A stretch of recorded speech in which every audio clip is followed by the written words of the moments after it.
इस science fiction की कहानी की शुरुआत होती है 25वीं शताब्दी को दिखाते हुए, जहां ब्रह्मांड के सारे प्लेनेट पर एम्परस नाम के खतरनाक शैतानों का राज हो चुका था। वो जिस भी प्लेनेट पर जाते हैं वो अपनी सेना के साथ पूरा कब्जा कर लेते थे। इस समय पूरे ब्रह्मांड में स्पाइसी नाम का मसाला बहुत ही ज्यादा प्रसिद्ध होता है और स्पाइसी मसाले में काफी अजीब तरीके की मैजिकल और पावर्स भी मौजूद थी, जिससे कि अगर उसे कोई भी खाता तो उसे कई सारी शक्तियाँ और उनकी उम्र भी बढ़ना रुक जाती थी। यानी कि एक तरीके से ये स्पाइसी मसाला उनकी बॉडी के स्ट्रक्चर में से चेंजेस करता था। और ये स्पाइसी नाम का मसाला पूरे ब्रह्मांड में अराकिस नाम के प्लेनेट पर ही मौजूद होता है। उस प्लेनेट पर भी एम्पायर्स का भी राज हुआ करता था। अब हमें यहाँ पर एक दूसरे सैदाम नाम के एम्पायर को दिखाया जा रहा था, जिसके पास मदर हेलन मिलने आती है। मदर हेलन भी एम्पायर के एक दूसरे प्रजाति से बिलोंग करती थी। सैदाम ने मदर हेलन को एक बहुत ही खास चीज दिखाने के लिए यहाँ पर बुलाया था। दरअसल उसके पास एक नेविगेटर होता है जो ब्रह्मांड की सारी चीजों को उसे इन्फॉर्म करता था।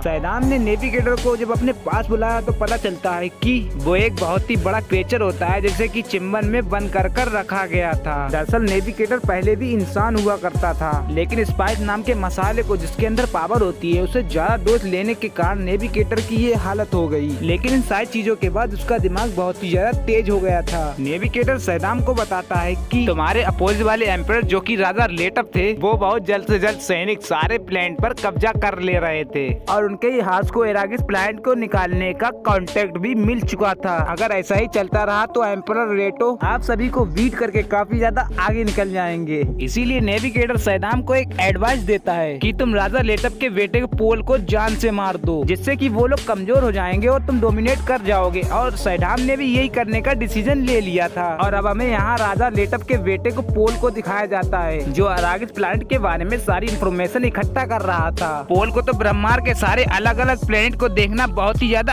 अच्छा लगता है। अब कुछ ही देर बाद वहाँ पर एक बॉडीगार्ड और राजा लेटअप का एक सलाहकार आ जाता है और पोल भी इन्हें देखकर बहुत ही ज्यादा खुश हो जाता है, क्योंकि ये तीनों उसकी ट्रेनिंग में मदद कर रहे थे। अब पोल अपनी ट्रेनिंग शुरू कर देता है उन तीनों के साथ। डॉक्टर यान पूरी कोशिश करते हैं कि वो पोल को अच्छी ट्रेनिंग दे, जिससे कि वो आगे चल के एक बहुत ही ज्यादा खतरनाक एम्पायर बन जाए। और पोल एक खतरनाक रोबोट से लड़ता है जिसकी फाइटिंग स्किल काफी ज्यादा तगड़ी होती है। लेकिन पोल के पास भी अलग अलग वेपन और काफी ज्यादा हथियार भी होते हैं, जिससे कि वो अपने प्रोटेक्शन करने के बाद रोबोट के ऊपर पलटवार कर रहा था। डॉक्टर यान और वहाँ पर खड़े जितने भी बॉडीगार्ड पोल की इस इम्प्रूवमेंट को देखकर बहुत ही ज्यादा खुश हो जाते हैं। अब अपनी सारी ट्रेनिंग खत्म करने के बाद पोल बाहर की तरफ आ जाता है, जो अपने बहुत ही पुराने दोस्त डेंजन से मिल रहा था, जो कि एक सैनिक होता है। बचपन में पोल और डेंजन काफी अच्छी तरीके से ट्रेनिंग किया करते थे। डेंजन ने पोल को बताया कि मुझे कानिस प्लेनेट पर मिशन करने के लिए जाना है, इसीलिए इन सारी चीजों में मैं बहुत ही ज्यादा एक्साइटेड हूँ। पोल तो अब अपने फादर लेटो के पास भी आ गया था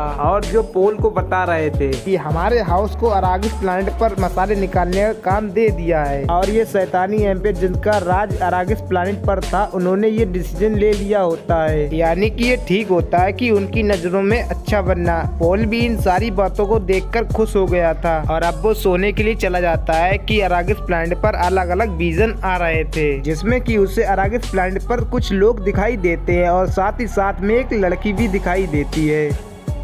पोल को ये बिल्कुल समझ में नहीं आ रहा था कि इतने सारे विजन ये कहाँ से आ रहे हैं। अब जेसिका पोल को कमरे में ले जाती है। दरअसल वहाँ पर मदर हेलेना आ गई थी, जो जेसिका को बहुत समझाती हैं और मदर हेलेना पोल को कमरे में लेकर आ जाती है। मदर हेलेना के पास एक छोटा सा बॉक्स था और वो पोल से कह रही थी कि तुम इस बॉक्स के अंदर अपना हाथ डाल दो, अगर तुम लोगों ने अपना हाथ हटा लिया तो मैं तुम्हें जान से मार दूंगी। और पोल को ये सारी बातें समझ में नहीं आ रही थी, लेकिन फिर भी उसने उस बॉक्स में अपना हाथ डाल दिया होता है। और थोड़ी देर बाद पोल के हाथों से धुआं निकलने लगा। ऐसा लगता था कि उसका पूरा हाथ जल रहा है, लेकिन वो मदर हेलेना की बात सुनता है और उसमें बॉक्स में हाथ डालता रहता है। थोड़ी देर बाद मदर हेलन ने कहा कि तुम अपना हाथ निकालो, और जैसे ही पोल ने अपना हाथ निकाला तो उसका हाथ एकदम बिल्कुल सही था। तो ये मदर हेलन टेस्ट ले रही और जेसिका कमरे में आ जाती है तो मदर हेलेना कहती है कि तुम्हारा बेटा पोल बहुत ही बहादुर है और तुमने इसकी काफी ज्यादा अच्छी परवरिश भी की है। लेकिन ये पोल को बिल्कुल समझ में नहीं आ रहा कि आखिर ये टेस्ट हो क्या रहा है। मदर हेलेना, जेसिका और दोनों कुछ भी पोल को नहीं बताते और वहाँ से वो चले जाते हैं।